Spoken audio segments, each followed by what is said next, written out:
नमस्कार, मैं नवीन राजपाल, खबर 24 न्यूज में आपका स्वागत है। आइए एक नज़र डालते हैं राजस्थान की खबरों की ओर। नगर निगम हेरिटेज के निलंबित मेयर मुनेश गुर्जर को राजस्थान हाई कोर्ट से राहत नहीं मिली। जस्टिस अनूप टंड ने उनकी याचिका को खारिज करते हुए राज्य सरकार के तीसरे निलंबन आदेश को सही ठहराया।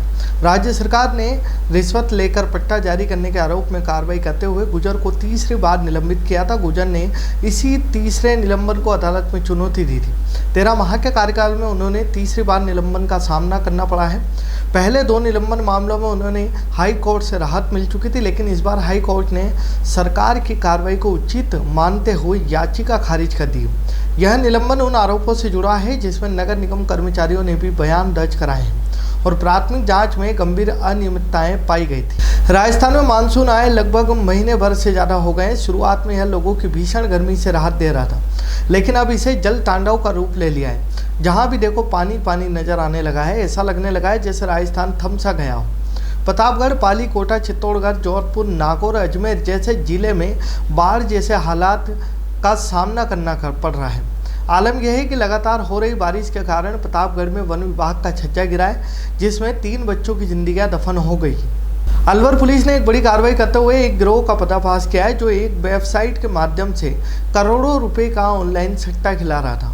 पुलिस ने इस मामले में 3 आरोपियों को गिरफ्तार किया है और उनके पास से 3,58,800 रुपये नकद, 2 ATM कार्ड और 5 मोबाइल फ़ोन बरामद किए। यह गिरोह ऑनलाइन वेबसाइट पर सट्टे की कारोबारी के लिए प्रतिदिन लाखों का लेन देन करता था। जिला पुलिस अधीक्षक संजीव नैन ने बताया कि जिले में ऑनलाइन ठगी, सेक्सटॉर्शन और ओले सेक्स धोखाधड़ी जैसे साइबर अपराधों के खिलाफ चल रहे अभियान के तहत यह कार्रवाई की गई। अतिरिक्त पुलिस अधीक्षक doctor Tejpal Singh, doctor Priyanka, वृत्ताधिकारी Ramgarh Sunil Prasad Sharma, police उपाधीक्षक साइबर थाना शालिनी बजाज के नेतृत्व में एक विशेष पुलिस टीम का गठन किया गया था।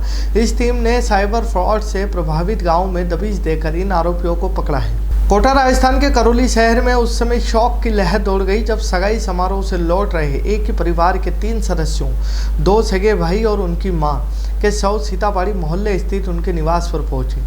घर से एक साथ 3 हत्या उठने पर हर किसी की आंखें नम हो गई। परिजनों का रो रो कर बुरा हाल था और पूरे मोहल्ले में गहरा सन्नाटा पसरा रहा। इस दुखद घटना के कारण दूसरे दिन भी सराफा बाजार बन रहा। देवली उनियारा उपचुनाव के दौरान मतदान के समय हुए थप्पड़ कांड और मतदान समाप्ति के बाद गांव में हुई हिंसा आगजनी मामले में गिरफ्तार होकर 8 महीने से जेल में बंद रहे नरेश मीणा रिहा होने के बाद सबसे पहले समरावता गांव पहुंचे और गांव की धरती को नमन कर उन्होंने वहां की जनता का अभिवादन किया।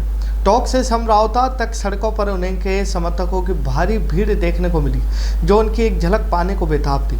समरावता गांव पहुंचकर नरेश मीणा ने रामायण की चौपाई रघुकुल रीति सता चली आई प्राण जाई पर वचन न जाए के माध्यम से अपनी बात शुरू की। उन्होंने कहा कि सनातन परंपराओं के अनुसार किसी का स्वागत अस्वीकार नहीं करना चाहिए, लेकिन न्यायालय के आदेशों का पालन करना उनका ही धर्म है।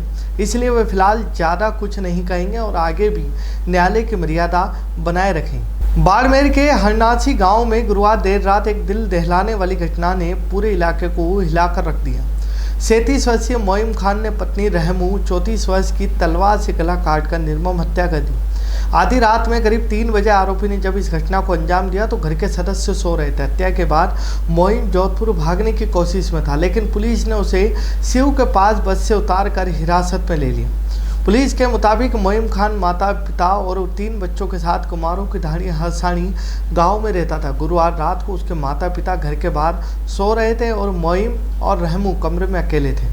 रात के सन्नाटे में मोइम ने तलवार से अपनी पत्नी की गर्दन पर वार कर उसकी जान ले ली। सुबह करीब 7 बजे जब परिवार वाले कमरे में पहुंचे तो रहमू का लहूलुहान शव देखकर उनके होश उड़ गए। चीख पुकार सुनकर पड़ोसी भी मौके पर पहुंचे और देखते देखते गांव में सनसनी फैल गई। राजस्थान की खबरों में फिलहाल इतना ही। फिर मुलाकात होगी देश शाम की तमाम खबरों के साथ। तब तक बने रहिए खबर 24 न्यूज के साथ।